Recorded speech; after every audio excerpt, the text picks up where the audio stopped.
AIMIM chief Asaduddin Owaisi के घर पर इस वक्त मैं मौजूद हूँ।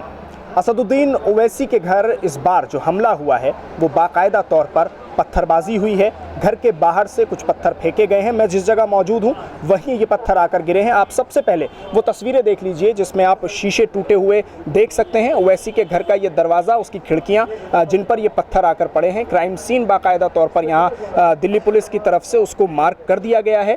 ये जो शीशे टूटे हुए हैं यहीं वो पत्थर आकर लगे हैं और उसके अलावा ज़मीन पर भी आप निशानात देख सकते हैं उन पत्थरों के कि जहाँ ये पत्थरबाजी बाहर से हुई और उसके बाद यहाँ पत्थर ज़मीन पर आकर गिरे। तो आपको बता दूं कि ओवैसी पर ये हमले की कोई पहली वारदात नहीं है। AIMIM चीफ असदुद्दीन ओवैसी पर हमले का ये कोई पहला वाकया नहीं है। बहुत सारी बार ऐसा हो चुका है और बताया जाता है कि 9 साल में 4 बार ओवैसी पर हमला हो चुका है और ये चौथी बार है। असदुद्दीन ओवैसी इस पूरे मामले पर क्या कहते हैं? सर, CCTV फुटेज ले लिया गया कि आपके? नहीं, मेरे पास CCTV नहीं है। जो रोड पर है, जो बहुत से कैमरा से आप देखिए यहाँ पर बहुत से। सर, आपने शिकायत रेडिकलाइज्ड हैं। हाँ। तो कौन लोग रेडिकलाइज्ड हैं या किसने रेडिकलाइज किया? नहीं, ये रेडिकलाइज तो जो जुनैद नसीर को मारे रेडिकलाइज नहीं, वो तो क्या बोलेंगे? तो सर क्या उसी की घटना से जुड़ा हुआ आपका अटैक हुआ? ना आप जो है ना ये ऐसा मत करिए, मुझे नहीं मालूम। मगर आप रेडिकलाइजेशन के आप सवाल कर रहे हैं तो यकीनन ये लोग रेडिकलाइज्ड हैं जो जुनैद नसीर को मारे हैं। आप बताइए कि किडनैप करके एक प्रदेश से मारते हुए ले जाते हैं दूसरे स्टेट में और ले जाकर पुलिस को देते हैं कि भैया इनको अरेस्ट कर लो। पुलिस कहती है कि हम नहीं अरेस्ट करेंगे। उससे पहले पुलिस उनको मारती है जंगल में, फिर ये लोग किडनैप करते, फिर ये लोग मारते, फिर पुलिस कहती नहीं लेंगे, मर जाएंगे, फिर 180 किलोमीटर दूर ले जाकर उनकी लाशों को जला दिया जाता है। तो ये लोग हाईली रेडिकलाइज्ड लोग हैं। जब चुनावी रैलियां संबोधित करते हैं, चुनावी रैलियां संबोधित करते हैं, उसी के बाद अटैक होता है। इसका फायदा भी तो AIMIM को मिलता है। कितना फायदा हुआ यूपी में बताइए? कितना फायदा हुआ मुझे? नहीं, कितना फायदा हुआ? नहीं, उनकी आंख में आंख डाल के बोल रहे हैं, बुरी बात तो नहीं है। फायदा बीजेपी को हो जाता है। हाँ, अब आइए, अब आगे बाप हमको फायदा हो जाता है, कभी उनको फायदा हो जाता है, कभी वो कहता है कि भाई ये तो ऐसा, हम जब तक जिंदा हमको अल्लाह रखेगा ये सवाल हमसे पूछा जाता रहेगा, फ़ायदा किसको हो रहा है? भाई हमको फ़ायदा क्या हो रहा है? मुसलमानों को कहाँ फ़ायदा हो रहा है? देश की जमहूरियत को, देश के रूल ऑफ लॉ को कहाँ फ़ायदा हो रहा है? इसका कोई इत्मीनान बख्श जवाब भी तो ओवैसी साहब होगा ना इस सवाल का, जब ये बार बार हो रहा है? नहीं, मुझे किसी को इत्मीनान दिलाने की ज़रूरत नहीं है। मैं जो काम कर रहा हूँ किसी को इत्मीनान दिलाने के लिए नहीं कर रहा हूँ, बल्कि बेचैनी पैदा करने के लिए, अपने हक़ को हासिल करने के लिए कर रहा हूँ। सर, पुलिस कह रही है कि अभी CCTV देख रहे हैं, कुछ खास अभी तक नहीं मिला है। हाँ। ये भी कह रहे हैं कि ऐसा हो सकता है कि बंदर ने शायद फेंक दिया कुछ आपको। हाँ, बंदर ही हो सकते हैं। भारत की लोकतंत्र के जो दुश्मन हैं वो बंदर ही हैं और जो ये सब कर रहे हैं बिल्कुल सही है।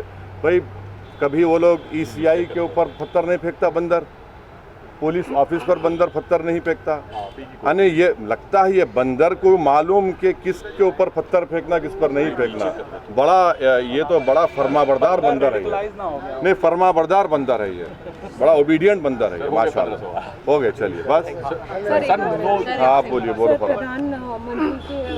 प्रधानमंत्री के पिता को लेकर जो है कांग्रेस, प्रधानमंत्री के सर दिवंगत पिता को लेकर एक बयान जारी किया है पवन खेड़ा ने। ये राजनीति आप जो भी करेंगे, प्रधानमंत्री को क्रिटिसाइज करिए, खुलकर करिए, बेखौफ होकर करिए, मगर किसी की फैमिली पर मत जाइए, चाहे वो प्रधानमंत्री की फैमिली हो या कांग्रेस के नेताओं की फैमिली हो या किसी भी नेता की फैमिली हो। फैमिली को क्यों लेकर आते हैं आप?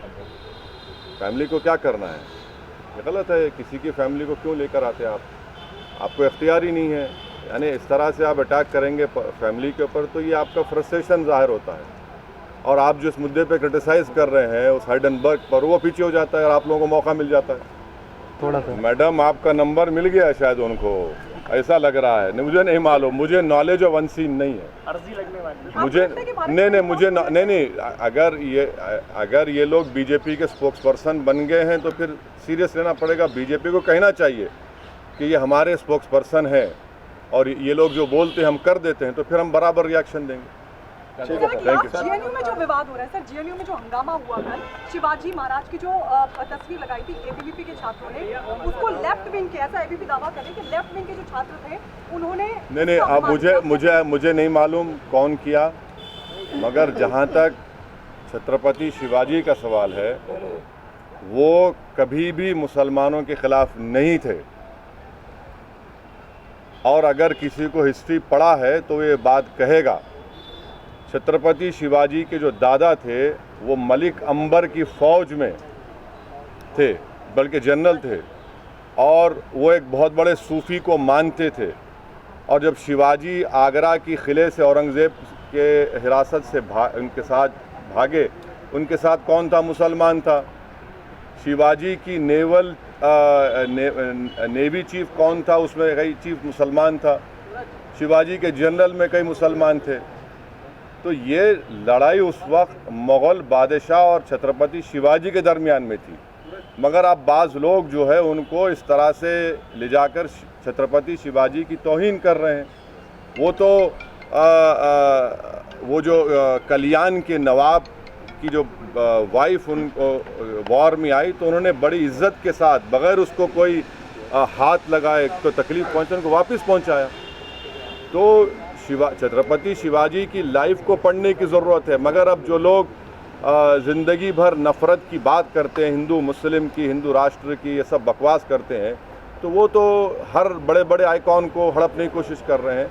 अब जो कुछ JNU में हुआ वो आप पुलिस देखेगी। क्योंकि अगर आप समझना चाहें इस चीज़ को, तो ओवैसी का कहना है कि ये रेडिकल एलिमेंट्स हैं कि जिनके ज़रिए ओवैसी पर हमला किया जा रहा है। एक बार कार में ओवैसी पर हमला किया गया, तो दूसरी बार फिर उनके घर पर हमला किया, और चौथी बार ये हमला है कि जहां इस वक्त मैं मौजूद हूं वहां पत्थरबाजी हुई। आप दरवाजे से अगर समझना चाहें इस पूरी घटना को, तो वो इस तरह आपके समझ में आएगी कि ये जो रोड है, ओवैसी के घर के बाहर का जो ये रोड है, वहां से बाकायदा CCTV कैमरा लगे हुए हैं, और दिल्ली पुलिस कहा जा रहा है कि जांच में जुटी हुई है। दिल्ली पुलिस इस पूरे मामले की जांच कर रही है कि ओवैसी पर हमला करने वाले कौन लोग थे, किनके ज़रिए ओवैसी के घर पर हमला किया गया। इस वक्त मीडिया का बड़ा जमावड़ा ओवैसी के घर पर मौजूद है। लोग ओवैसी से बातचीत कर रहे हैं, मीडिया कर्मी ओवैसी की बाइट कर रहे हैं। अभी असदुद्दीन ओवैसी ने इस पूरे मामले पर क्या कहा है वो भी मैं आपको सुनाऊंगा। सर, CCTV फुटेज ले लिया गया कि आपके? नहीं, मेरे पास CCTV नहीं है। जो रोड पर है, जो बहुत से कैमराज है, आप देखिए यहाँ पर बहुत से। सर, आपने शिकायत रेडिकलाइज्ड हैं, हाँ। तो कौन लोग रेडिकलाइज्ड हैं या किसने रेडिकलाइज किया? नहीं, ये रेडिकलाइज तो जो जुनैद नसीर कुमार है वो रेडिकलाइज नहीं, वो तो क्या बोलेंगे? तो सर क्या उसी की घटना से नहीं, जुड़ा हुआ आपका अटैक हुआ है? ना, आप जो है ना, ये ऐसा मत करिए, मुझे नहीं मालूम। मगर आप रेडिकलाइजेशन के आप सवाल कर रहे हैं, तो यकीनन ये लोग रेडिकलाइज्ड हैं जो जुनैद नसीर को मारे हैं। आप बताइए कि किडनैप करके एक प्रदेश से मारते हुए ले जाते हैं दूसरे स्टेट में, और ले जाकर पुलिस को देते हैं कि भैया इनको अरेस्ट कर लो। पुलिस कहती है कि हम नहीं अरेस्ट करेंगे। उससे पहले पुलिस उनको मारती है जंगल में, फिर ये लोग किडनैप करते, फिर ये लोग मारते, फिर पुलिस कहती नहीं लेंगे, मर जाएंगे, फिर 180 किलोमीटर दूर ले जाकर उनकी लाशों को जला दिया जाता है। तो ये लोग हाईली रेडिकलाइज्ड लोग हैं। जब चुनावी रैलियां संबोधित करते हैं, चुनावी रैलियां संबोधित करते हैं, उसी के बाद अटैक होता है। इसका फ़ायदा भी तो AMIM को मिलता है। कितना फ़ायदा हुआ यूपी में बताइए? कितना फ़ायदा हुआ मुझे? नहीं, कितना फ़ायदा हुआ? नहीं, उनकी आंख में आंख डाल के बोल रहे हैं, बुरी बात तो नहीं है ना।